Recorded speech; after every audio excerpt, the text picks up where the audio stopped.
how to connect Claude AI to Roblox Studio. In this video, I'm going to show you how to connect the Claude desktop app to your Roblox Studio so that you can use Claude in Roblox Studio for creating games and experiences. And if this video helps you, please consider giving it a like and also subscribe to my channel because that really helps me out.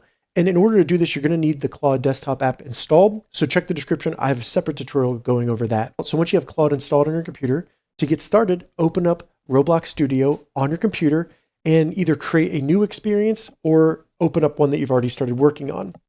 From there, select the little AI assistant button in the top right, and then go down and you'll see these three dots. Select the three dots and select Manage MCP Servers.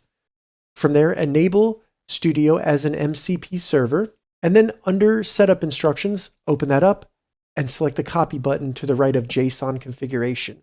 So once you've copied that, we need to open up Claude code. So I'm going to go down to the Windows Start button and just type Claude. So once Claude comes up, open that up. Then in Claude, select the three lines in the top left of Claude, select File, and then Settings. We need to go down in the left menu here and select Developer, and then select Edit Config.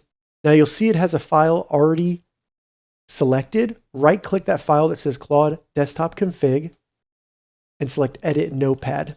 Now we just need to select all and then paste what we copied from Roblox.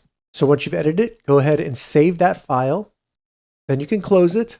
Then close the little window that opened. And now we just need to close Claude code. Select the little arrow right here in the bottom right of the taskbar. And you just want to make sure if Claude is currently open to right click it and select Quit. So now just open up Claude again and then just type Connect to Roblox Studio. Once this window comes up, select Always Allow. And once it says connected, it should find your place and it'll give you the place ID. We can now use Claude within Roblox Studio. If this video helped you, give it a thumbs up and please consider subscribing to my channel.